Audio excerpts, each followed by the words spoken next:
Selamat pagi kakak-kakak semua yang dikasihi Tuhan dimanapun berada. Perkenalkan, nama saya Laurentius Laba dari distrik Uskupan Agung Samarinda. Terimalah salam kemuliaan dari saya, Gloria. Kakak-kakak semua yang dikasihi Tuhan, pada hari ini kita merayakan Hari Raya kenaikan Tuhan kita Yesus Kristus ke surga. Dan pada hari ini saya akan mencoba membawa sedikit renungan bagi kita yang diambil dari Injil Markus.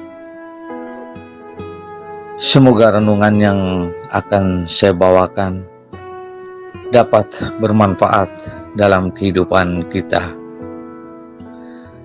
Mari kita hening sejenak untuk mendengarkan firman Tuhan.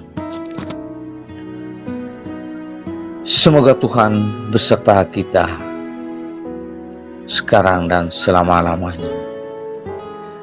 Inilah Injil Tuhan kita Yesus Kristus menurut Santo Markus.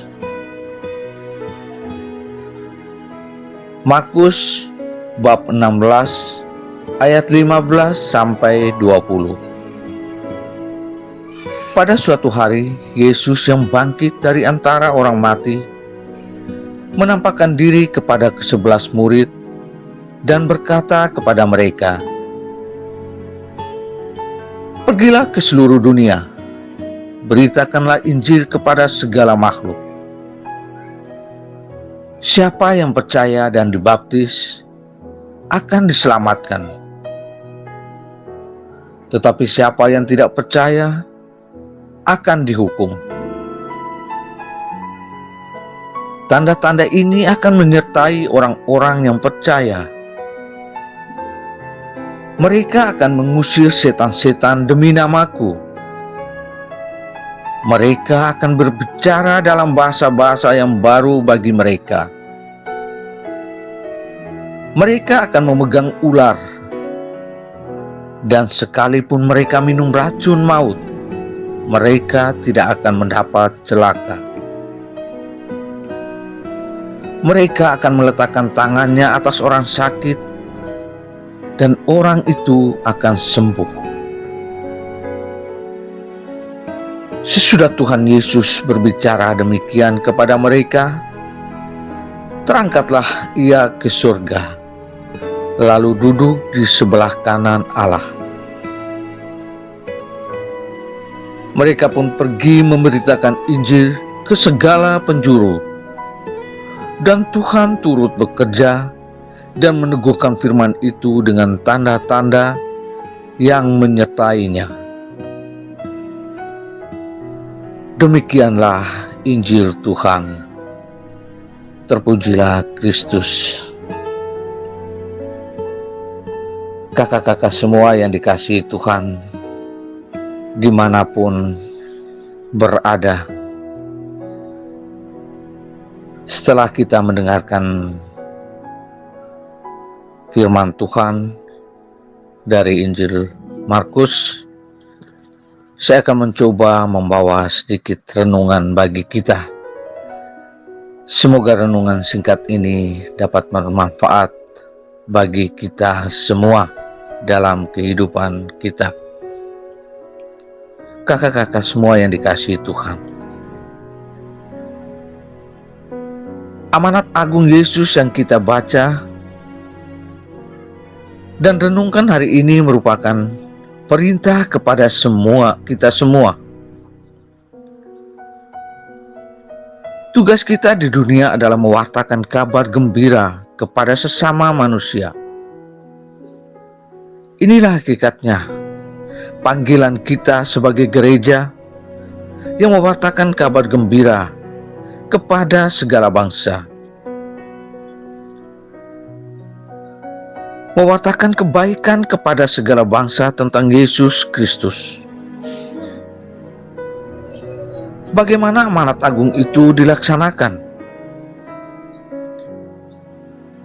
Amanat itu kita lakukan dalam tugas pewartaan, lewat mengajar umat, memberi kesaksian tentang apa yang diajarkan dan apa yang diimani. Hari ini kita merayakan hari kenaikan Tuhan kita Yesus Kristus. Yesus yang naik ke surga berjanji akan datang kembali. Pengharapan iman ini perlu ditumbuh kembangkan melalui pelayanan, persekutuan, ibadah, dan pewartaan.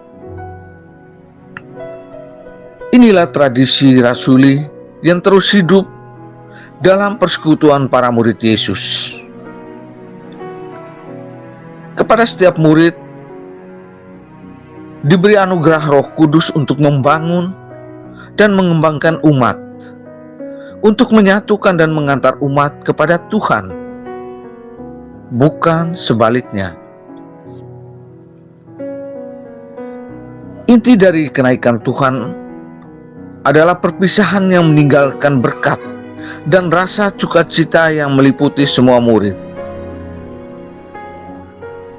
Sukacita karena Tuhan Yesus bukan pergi tidak kembali meninggalkan murid-muridnya, melainkan pergi untuk mengutus Roh Kudus.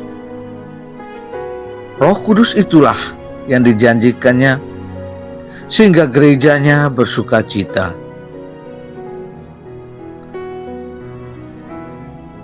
Kakak-kakak semua yang dikasihi Tuhan, hari raya kenaikan Tuhan menjadi relevan dan berarti kalau kita percaya bahwa Yesus Tuhan telah naik ke surga dan mengirimkan Roh Kudus guna membimbing kita. Kita patut bersyukur karena dengan datangnya Roh Kudus, maka gereja akan selalu diingatkan oleh Yesus Tuhan agar berjalan dalam kehendak-Nya. Semoga Tuhan menolong kita. Amin.